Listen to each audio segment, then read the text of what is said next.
Friends, मैं वहीदा और welcome to my channel Waheeda Bilimoria. Friends, आज हम गाला मॉडल पेपर 2020 का सेकंड पेपर कर रहे हैं। उसका लास्ट पार्ट यानी कि पार्ट 3 कर रहे हैं। यहाँ पे हम देखेंगे कि किस तरह से आप 4 मार्क के सम्स बड़ी ही आसानी से सॉल्व कर सकते हैं। नॉर्मली होता यही है फ्रेंड्स कि वो एक ही टाइप के सम्स 2 या 3 बार रिपीट ही होते रहते हैं। हाँ, अगर उनकी वैल्यू थोड़ी इधर उधर हो तो वो दिक्कत नहीं होनी चाहिए, क्योंकि कंसेप्ट हमारे क्लियर है। और अभी अभी जो फ्रेंड्स हमारे साथ नए नए जुड़े हैं उन्हें मैं बताती चलूं कि हमने इसी सीरीज में पार्ट 1 में सेक्शन ए और बी को सॉल्व किया है, जहां पे हमने 1 मार्क और 2 मार्क के सम्स किए हैं, और सेक्शन सी को हमने पार्ट 2 में सॉल्व किया है। तो उन्हें भी अगर आप देखेंगे तो आपके कंसेप्ट बहुत क्लियर हो जाएंगे। Welcome back friends. आज हम पार्ट 3 में सेक्शन डी देखने वाले हैं, जो गाला मॉडल क्वेश्चन पेपर 2020 का सेकंड पेपर है। तो फ्रेंड्स, इसमें जो पहला क्वेश्चन है 35, ये 2 क्वेश्चन है सेम 35 हमारे लिए और में आते हैं।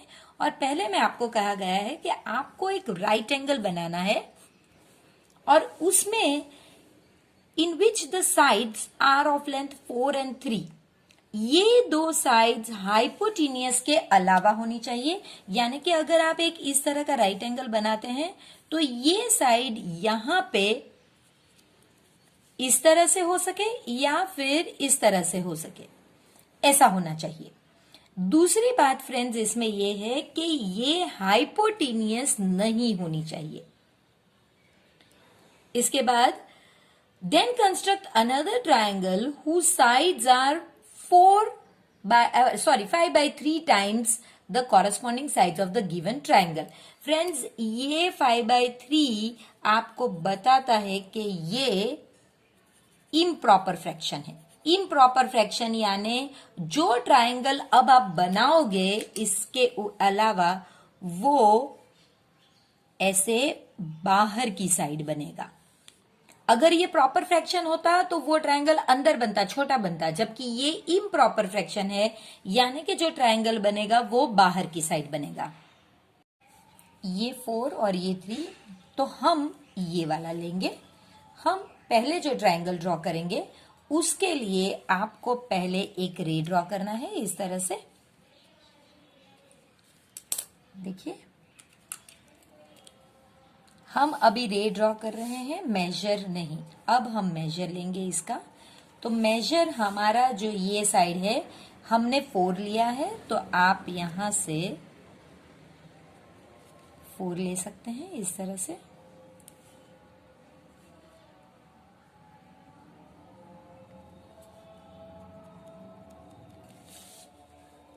इसके बाद आपको यहाँ पे नाम दे दीजिए। अगर मैंने इसे नाम ABC दिया है तो आप जानते हैं कि यहाँ पे आपको नाम देना होगा B और C। ये नाम आप पहले दे दीजिए। फिर आपको ये राइट एंगल बनाना है, तो नेचुरली आप इस तरह के कंपास का यूज करोगे, और कंपास का यूज करने के बाद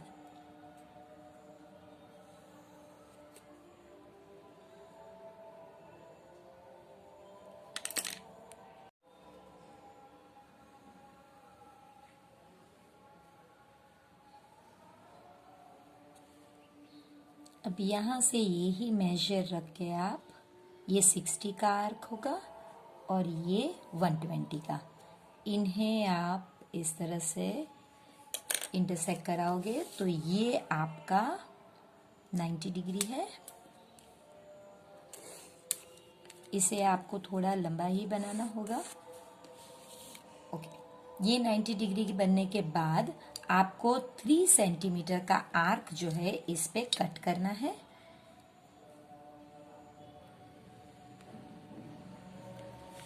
तो आप इस तरह से 3 सेंटीमीटर का आर्क यहाँ पे कट करोगे। ये 3 सेंटीमीटर का आर्क है फ्रेंड, और इसका नाम आप दे दोगे E।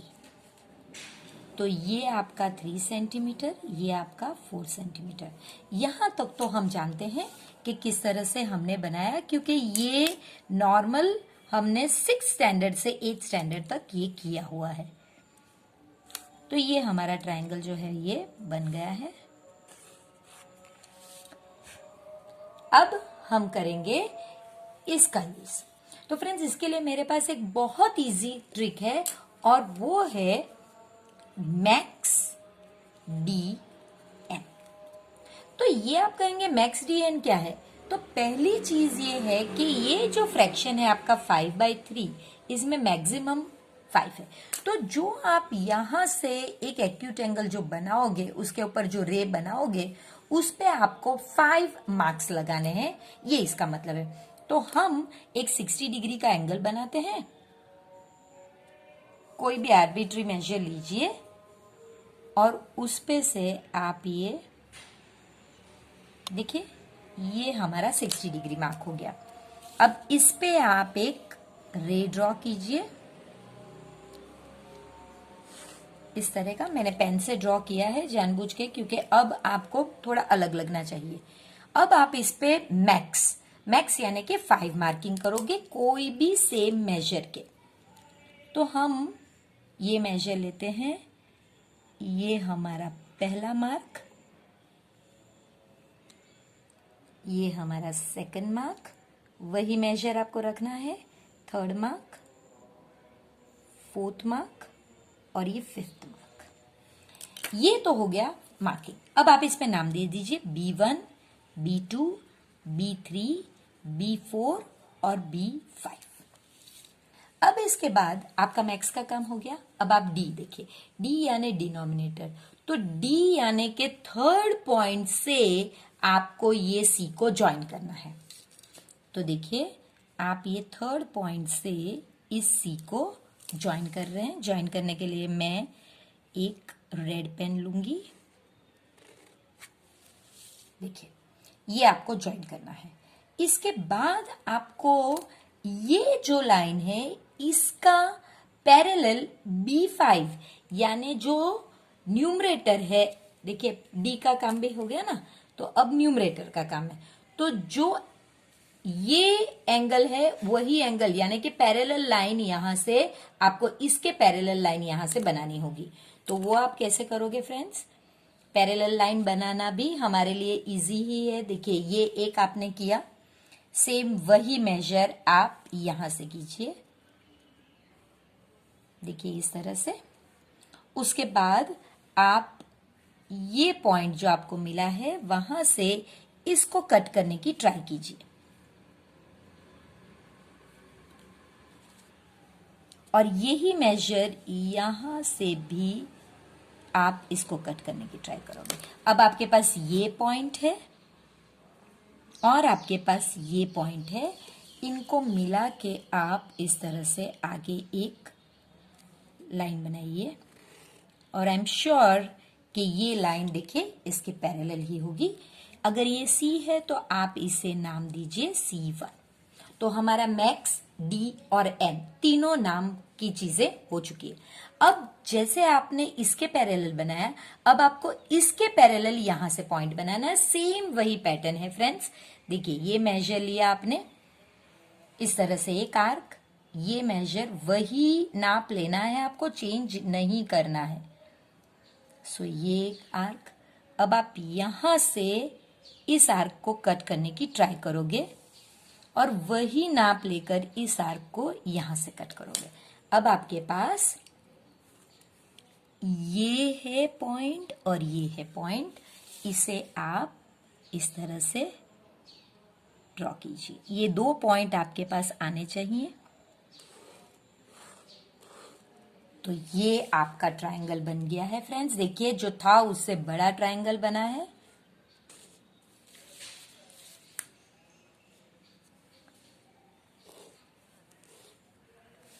और कुछ स्कूल्स में आपको इसे शेड करने को कहा जाता है, तो आप इसके अंदर ये जो मैंने डार्क ब्लू कलर का जो शेड बनाया है, इसके अंदर आप कर सकते हैं। तो फ्रेंड्स, ये आपका राइट एंगल ट्रायंगल का सम है। इसके बाद फ्रेंड्स, मैंने आपके लिए ये लिख के रखा है स्टेप्स ऑफ कंस्ट्रक्शन कि कैसे हमने किया है। पहले हमने ये 4 सेंटीमीटर ड्रॉ किया, फिर ये 90 डिग्री हमने बनाया, फिर हमने इस रे पे जो BM है उस पे एक 3 सेंटीमीटर के आर्क कट करके उसे नाम A दिया।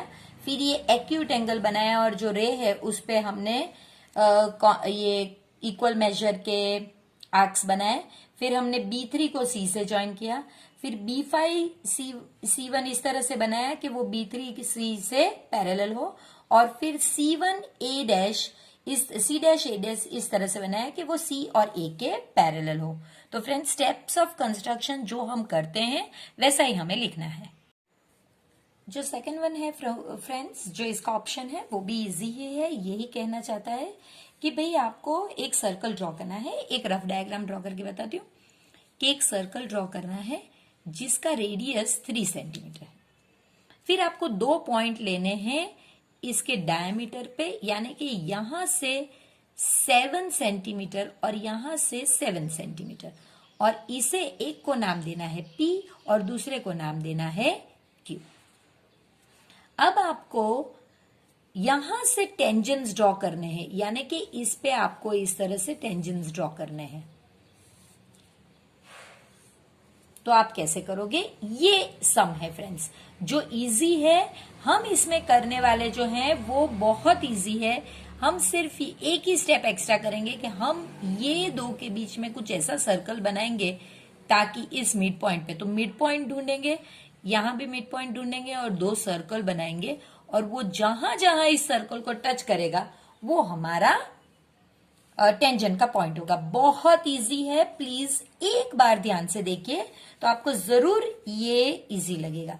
तो पहला काम जो हमारा होगा वो होगा कि आप सर्कल 3 सेंटीमीटर डायमीटर के रेडियस के सर्कल बनाएं।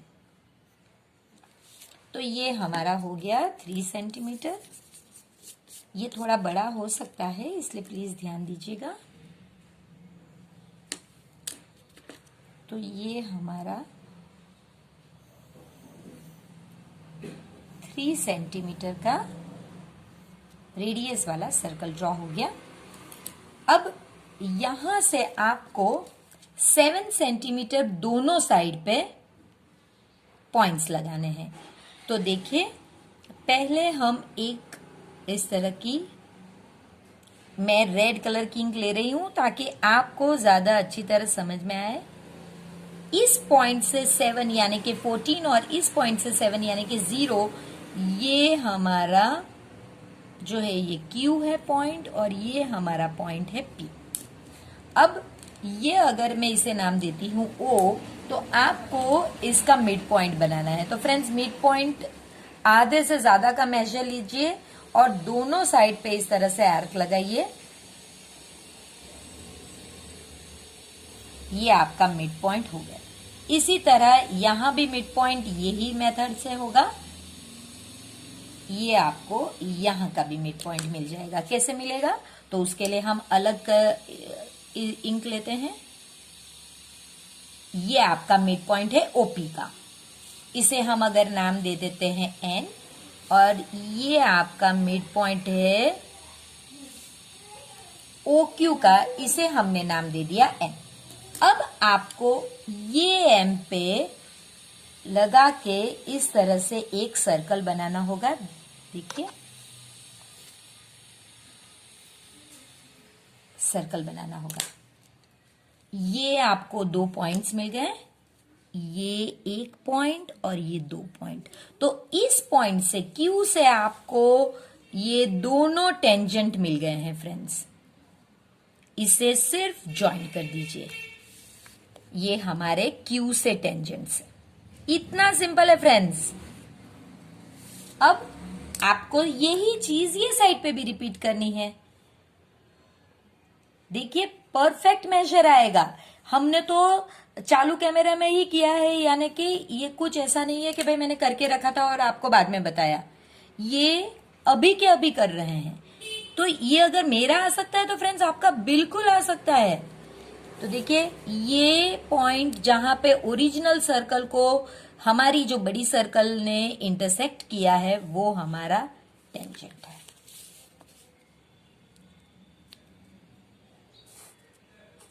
देखिए फ्रेंड्स, इतना इजी आपका जो डायग्राम है वो ड्रॉ हो गया। सिर्फ ये इतना मेजर लिखिए आप।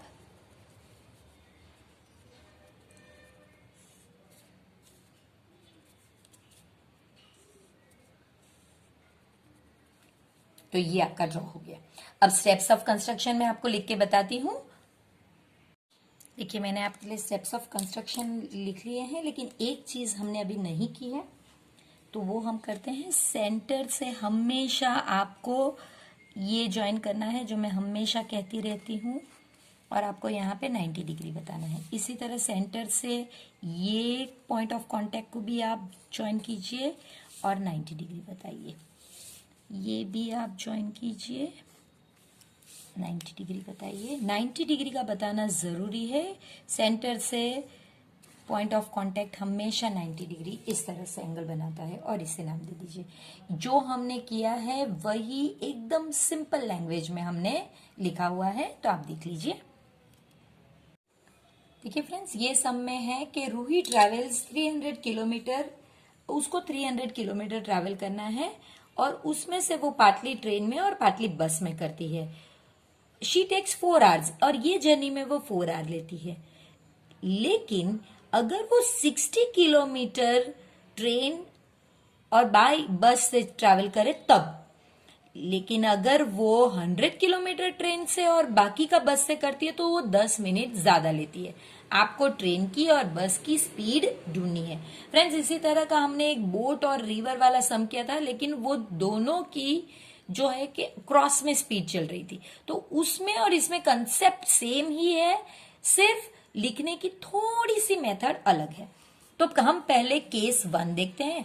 केस 1 में वो ट्रैवल तो करती है 300 किलोमीटर ही, दोनों में 300 किलोमीटर, लेकिन केस 1 में वो 60 किलोमीटर ट्रेन से जाती है, और बाकी के यानी कि 300 में से 60 माइनस कीजिए तो 240 किलोमीटर वो बस से जाती है। इतना करने में वो 4 आवर्स लेती है। जबकि अगर आप केस 2 देखें तो केस 2 में फ्रेंड्स ट्रैवल तो उतना ही करती है 300 किलोमीटर, लेकिन इस बार वो 100 किलोमीटर ट्रेन से जाती है, और 300 में से 100 यानी कि 200 किलोमीटर वो बस से जाती है। जब ऐसा वो करती है तो वो 4 आवर्स 10 मिनट्स लेती है। बस फ्रेंड्स, इतना सिंपल है। तो चलिए शुरू करते हैं। पहले तो हमें स्पीड लिखनी होगी ना, तो चलिए लेट स्पीड ऑफ ट्रेन, पहले तो हमें ट्रेन की स्पीड लिखनी होगी, तो speed of train is equal to x kilometre per hour. फिर हमें स्पीड बस की लिखनी होगी, तो वो y किलोमीटर पर आवर हो। अब पहले केस 1 देख लेते हैं, जहां पे ये वाला केस।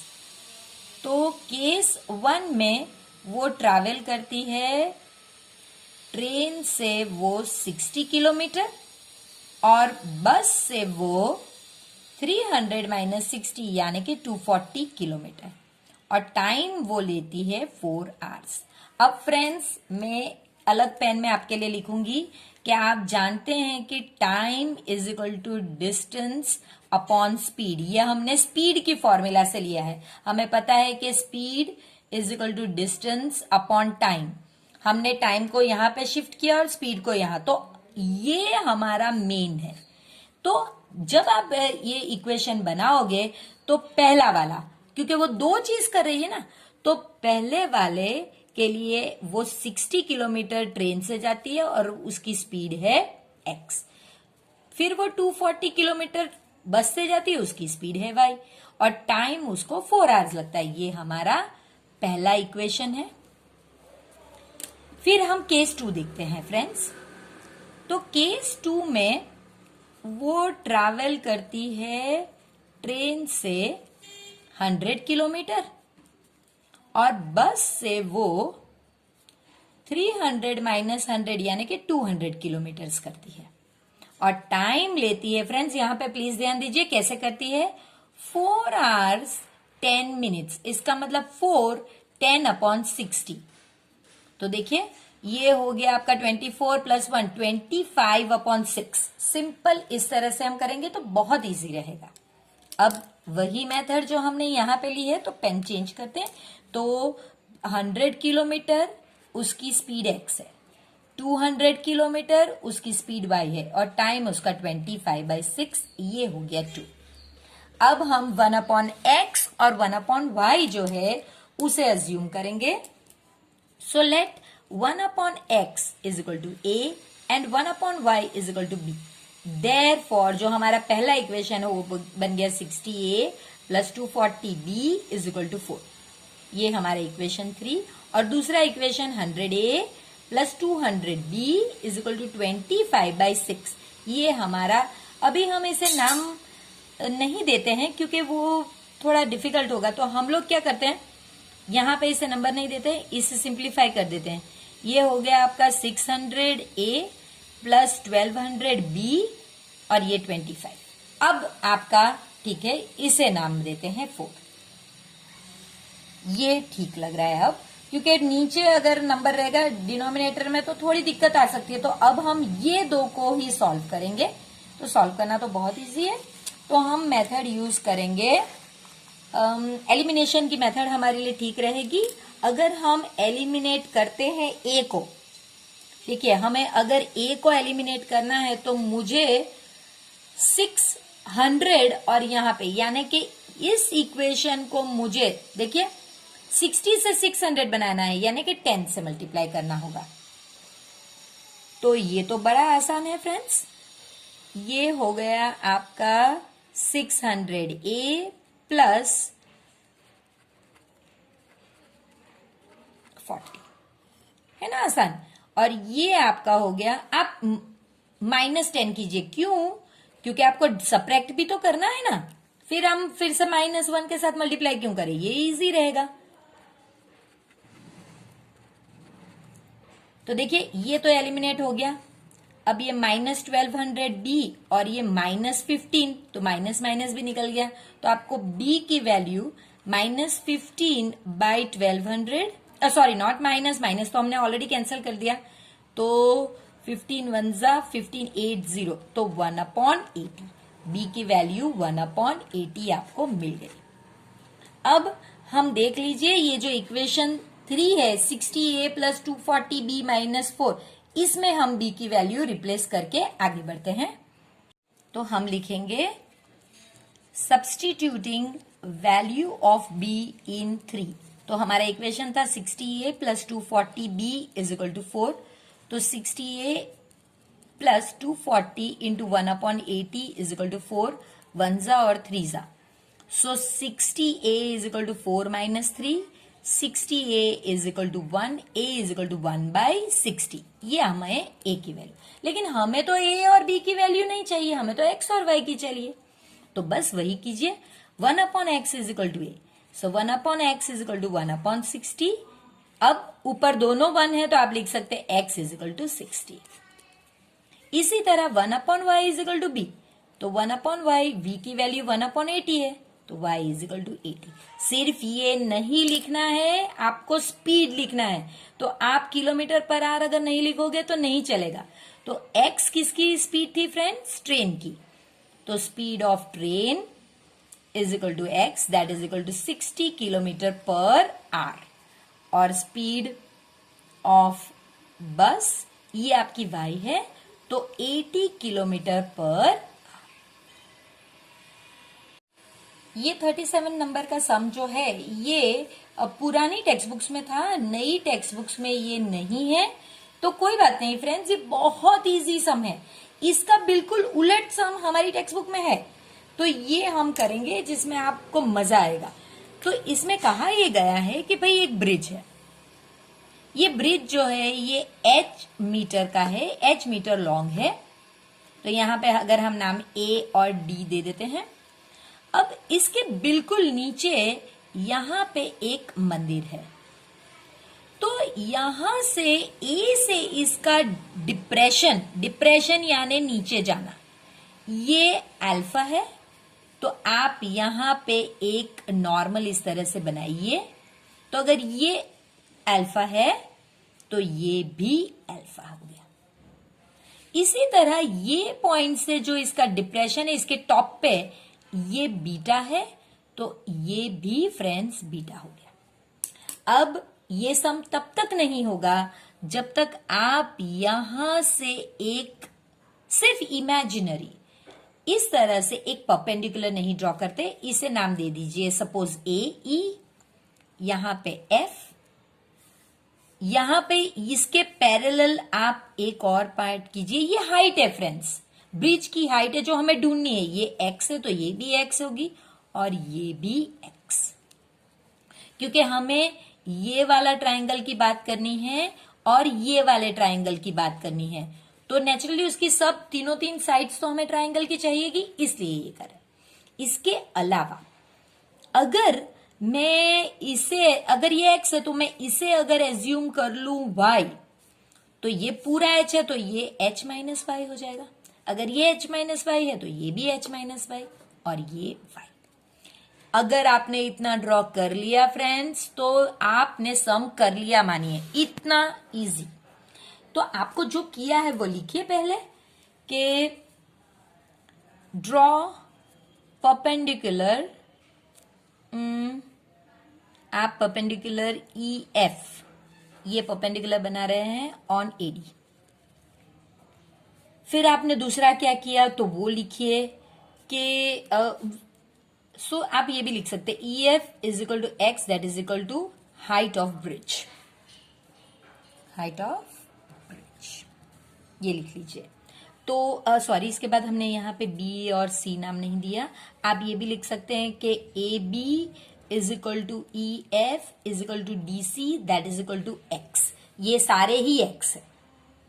इसके अलावा आप ये अब लिखना है ना Y, कौन से Y है और कौन से H माइनस वाई, तो FD that is equal to EC that is equal to Y, and दूसरा आपने क्या लिया AF that is equal to BE that is equal to H minus y. हो गया फ्रेंड्स।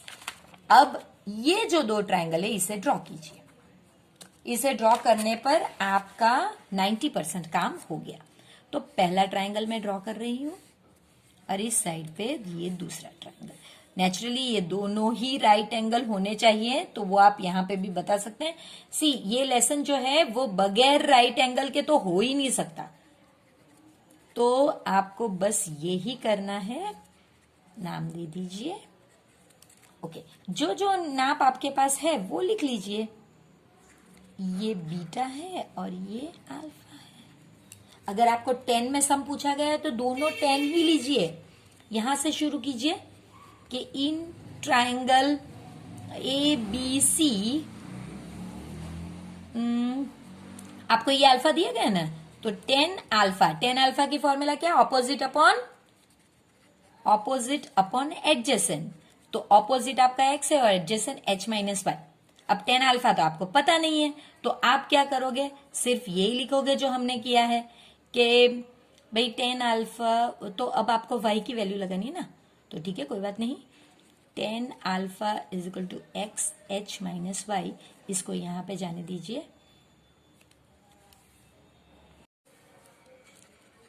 और इसको नीचे लेकर आइए, ये आपके लिए इजी रहेगा। अब आप y बचा दीजिए और h को इस साइड पे शिफ्ट कर दीजिए। So minus y is equal to x upon 10 alpha minus h। अब आपको माइनस वाई निकालना है, तो आप क्या लिखोगे, y is equal to h minus x upon 10 alpha. अब इसका एलसीएम कीजिए, एलसीएम 10 अल्फा है, तो आप वरना यही रखिए, ये इजी रहेगा। आगे देख लेते हैं, अगर कोई हो तो आगे कर लेते हैं। अब इसी तरह इन, क्योंकि y की वैल्यू चाहिए हमें, वो फिर बाद में भी सिंप्लीफाई कर सकते हैं फ्रेंड्स। तो in triangle DCE angle C is equal to 90, 10 ये आपको लिखना होगा, हाँ, तभी आप 10 का यूज कर सकते हैं। 10 बीटा इज इक्वल टू वही ऑपोजिट अपॉन एडजेसेंट, तो बस इसमें तो y को ऊपर ले जाइए और x is equal x upon 10 beta. अब देखिए, आप दोनों, आपके पास दो y है। अगर आपके पास 2 y है तो इसे इक्वेट करना होगा फ्रेंड्स। सिंपल एक लॉजिक होता है कि आप ये दो ट्रायंगल्स बनाते किस लिए हैं, इसे इक्वेट करने के लिए। तो अब हम इक्वेट करेंगे, तो हम इक्वेट करेंगे therefore h x 10 alpha is equal to x upon 10 beta. अब आप एलसीएम में 10 अल्फा 10 बीटा दोनों ही लीजिए, तो h के साथ तो दोनों ही जाएंगे, h, अब इसे निकाल देते हैं, h tan alpha tan beta, यहां पे tan अल्फा है, सिर्फ tan बीटा जाएगा। सो x tan beta upon tan, ये सबके नीचे tan अल्फा tan बीटा, क्योंकि वो तो एलसीएम है। ये tan बीटा हो गया तो यहां पे tan अल्फा आएगा। अब क्योंकि दोनों ही साइड पे सेम न्यूमरेटर अरे सेम डिनोमिनेटर है, वो सारे ही कैंसल आउट हो जाएंगे और सिर्फ ऊपर का ही रह जाएगा।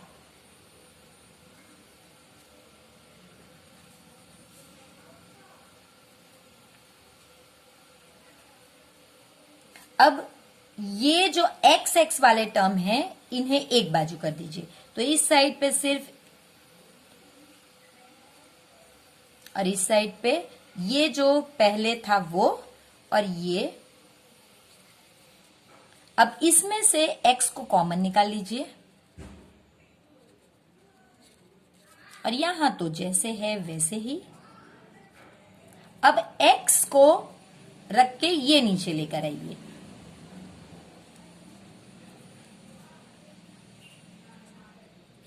ब्रैकेट रखना ना रखना आप पे है, क्योंकि ब्रैकेट का मतलब ही मल्टीप्लीकेशन है। और यहां से x, तो ये तो आपकी फ्रेंड्स हाइट है, तो यही तो हमें पूछा गया है कि height is equal to h tan alpha tan beta upon tan alpha plus tan beta, यही हमसे पूछा गया है। फ्रेंड्स ये सेम सम एग्जाम्पल 11 है, लेकिन वहां पे ये सम में हाफ टैंक आपको एम्प्टी करने को कहा गया है, इस सम में फुल टैंक को एम्प्टी करना है, तो वो डिफरेंस रहेगा, इसलिए आंसर डिफरेंट है। तो इसमें है क्या कि भाई एक हेमिस्फेरिकल टैंक है, इसमें अगर आप कुछ भी भरते हैं फ्रेंड्स तो वो वॉल्यूम ही होगा, आपको ये ध्यान रखना है। प्लस ये लीटर से, यहां से भी पता चलता है कि भाई ये वॉल्यूम का सम है। अब इसकी जो है डायामीटर, ये पूरा डायामीटर 3 मीटर का है, इसमें से आपको पानी एम्प्टी करना है और उसका रेट क्या है फ्रेंड्स, 3/4/7 लीटर पर सेकंड। इतना एक सेकंड में इतना लीटर निकालना चाहिए फ्रेंड्स। ये 4th 5th स्टैंडर्ड का सम है, इतना इजी है। तो चलिए शुरू करते हैं। ये 3 मीटर है तो नेचुरली रेडियस डायमीटर बाई 2 यानी कि 3/2। कुछ मत कीजिए, ऐसे ही रखिए। अब आपको इसका वॉल्यूम ढूंढना है तो वो कर दीजिए। वॉल्यूम ऑफ, ये हेमिस्फीयर है फ्रेंड्स, तो याद रखिए यहां पे 2 आएगा। सेम स्फीयर में अगर स्फीयर रहता तो यहां पे 4 आता था। सो 1/3 सॉरी 2/3 इंटू पाई की वैल्यू 22/7 दे दी गई है। आर मेरा 3/2 3/2 3/2 सारी वैल्यूज आई थिंक मैंने डाल दी है, तो डाल दी है, ठीक है। ये 1 ये 1 11 सा, बस अब मैं इसे ज्यादा नहीं करूंगी। तो ये मेरा 11 9 99/14 मीटर क्यूब। अभी इसे कुछ मत कीजिए, बस ऐसे ही रखिए। आपको पहले लीटर में कन्वर्ट करना है ना, तो ये तो हमें पता ही है कि 1 metre cube is equal to 1000 litre.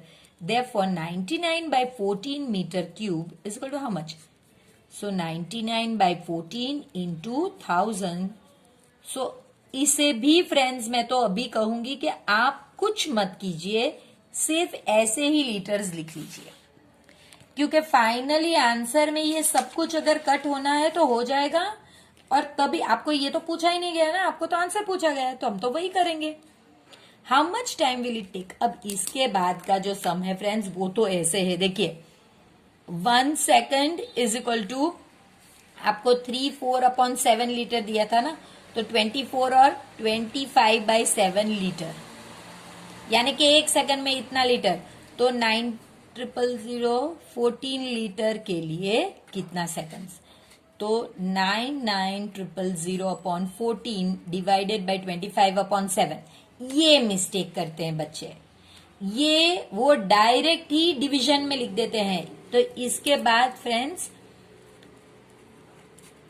यहां पे 7/25 होगा, तो ये इस तरह से होगा और इसका आंसर अगर आप करोगे तो ये 1980 सेकंड्स होगा।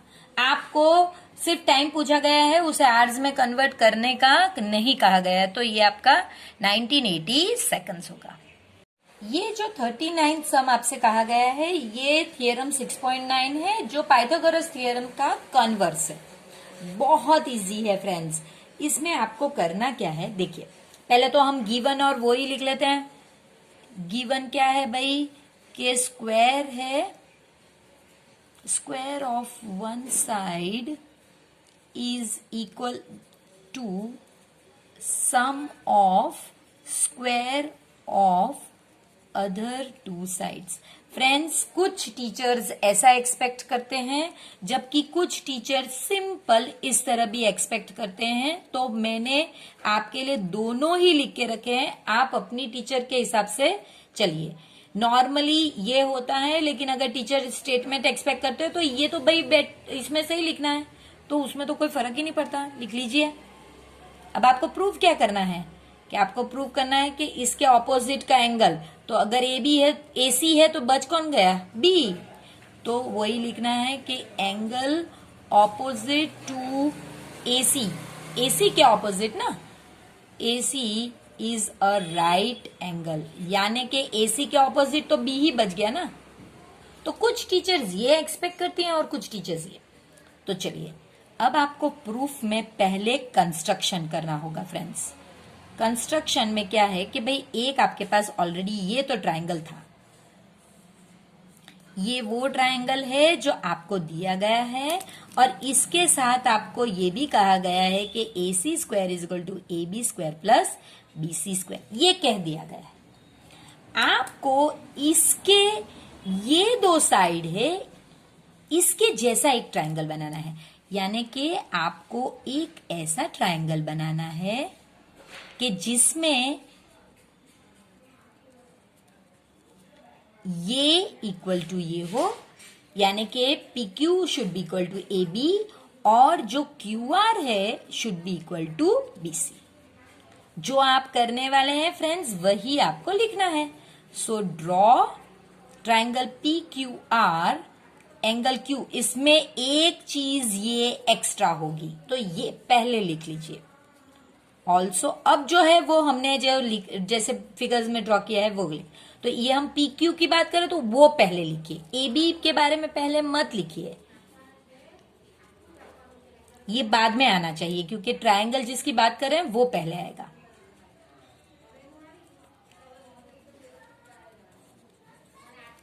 ठीक है, अब ये आपके पास हो गया कि ये BC है और ये।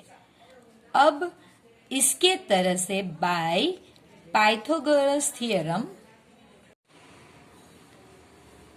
तो पाइथागोरस के हिसाब से आपको पाइथागोरस थियरम का ये रूल अप्लाई करना है कि इसके ऑपोजिट की side P R square is equal to A, sorry P R square है तो P Q square plus Q R square, P Q square plus Q R square.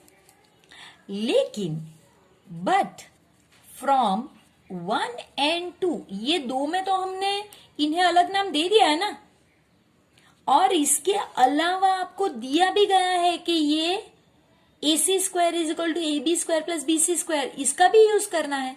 तो पहले हम ये दो का यूज करेंगे, बट अब इसको चेंज करेंगे, पी क्यू की जगह पर ए बी लिखेंगे। So P R square is equal to A B square plus, और क्यू आर की जगह पे हम क्या लिखेंगे, बी सी स्क्वायर।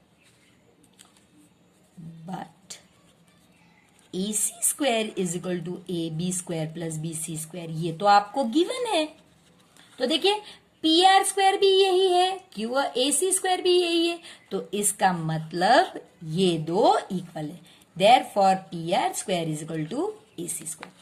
अगर किसी चीज के स्क्वायर इक्वल होते हैं तो वो सिंपल भी इक्वल होते, बगैर स्क्वायर के भी इक्वल होते, तो वो लिखेंगे फिर। और ये तीन चीज फ्रेंड हमारे लिए अब इसके अलावा कुछ लिखना ही नहीं है, सिर्फ एसएसएस क्राइटेरिया के बारे में बात करनी है। तो देखिए in triangle A B C and triangle P Q R, अब ये दो को कॉन्ग्रुएंट प्रूव करेंगे हम। उसमें से 1 2 ये पॉइंट 1 2 और 3 यही चीज जो हमने नंबर दिए वही लिख रहे हुए। सो पी क्यू इज, पहले एबीसी है तो पहले एबीसी का नाम लिखिए। A B is equal to P Q, B C is equal to Q R and A C is equal to P R. ये कंस्ट्रक्शन से आया, ये भी कंस्ट्रक्शन से आया, जबकि ये तो हमने प्रूव किया, ऑलरेडी प्रूव कर दिया, तो proved. 3 therefore by SSS criterion triangle ABC is congruent to triangle PQR। अगर ये हुआ तो फिर CPCT से, therefore by CPCT congruent part of congruent triangles angle B is equal to angle Q, therefore angle B is equal to 90। ये ही तो prove करना था ना, B 90 है हमारा। तो फ्रेंड्स इस तरह से हमने ये कॉन्वर्स थियरम भी प्रूव कर दिया। Last question of this part and last question of the paper. The diagonal of a quadrilateral ABCD intersects each other at point O such that, ये एक चीज दी गई है और आपको बताना है कि ABCD जो क्वाड्रिलेटरल है वो एक्चुअल में एक ट्रेपीजियम है। तो फ्रेंड्स पहले पैरेललोग्राम या रेक्टेंगल ऐसा ड्रॉ करने की जरूरत ही नहीं। अगर ट्रेपीजियम दिया गया है तो फिगर भी ट्रेपीजियम की तरह ही ड्रॉ कीजिए, तभी आपको पता चलेगा कि आपको करना क्या है। तो मैंने ये ट्रेपीजियम की तरह का फिगर ड्रॉ कर लिया है,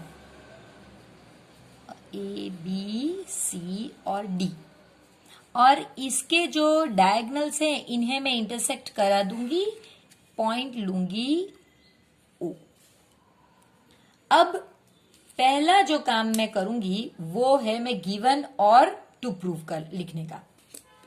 तो मेरा गिवन जो है वो है कि डायगोनल्स है ना, तो diagonals of a quadrilateral ABCD intersect each other at point O.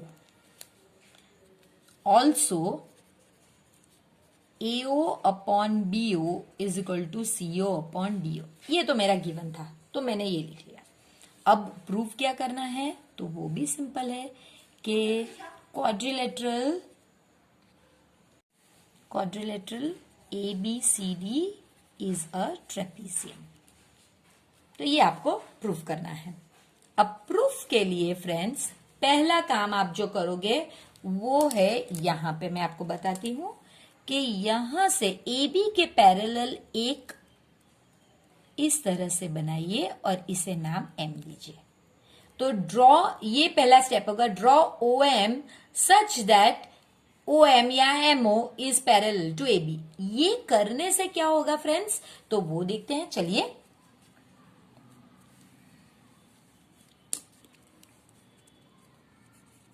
Draw MO such that,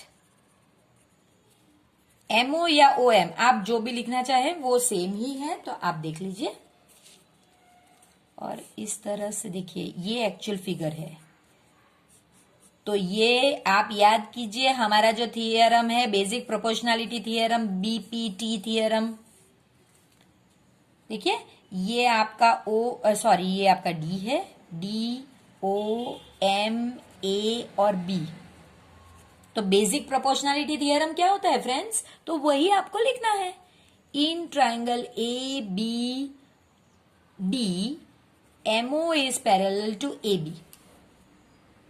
ठीक है, तो therefore by BPT AM upon MD is equal to BO upon OD, यही लिखना है। AM upon MD is equal to BO upon DO या OD, आप जो भी दो में से लिखना चाहे वो आप लिख सकते हैं।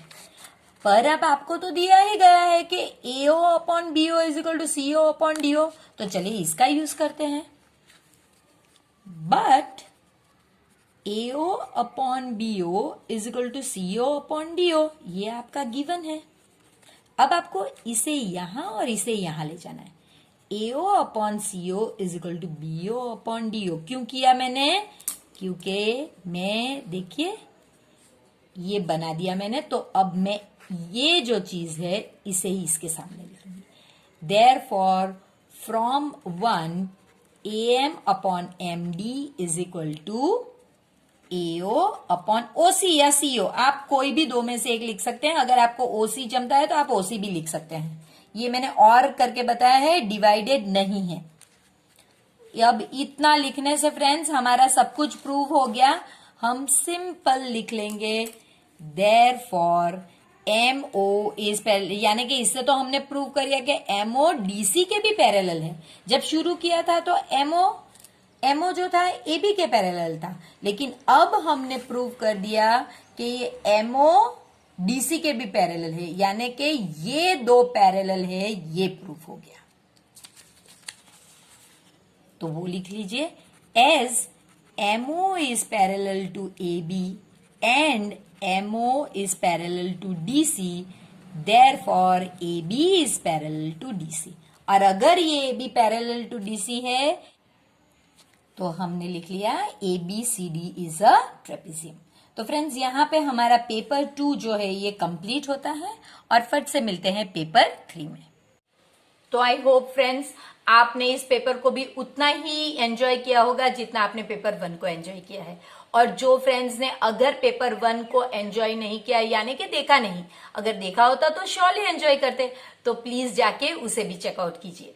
तो फिर मिलते हैं एक नए पेपर के साथ। तब तक प्लीज वीडियो को लाइक कीजिए, जरूर शेयर कीजिए इसे अपने फ्रेंड्स के साथ, और उन्हें भी मैथ्स के इंटरेस्टिंग सफर में अपने साथ लेकर चलिए। और प्लीज चैनल को सब्सक्राइब कीजिए।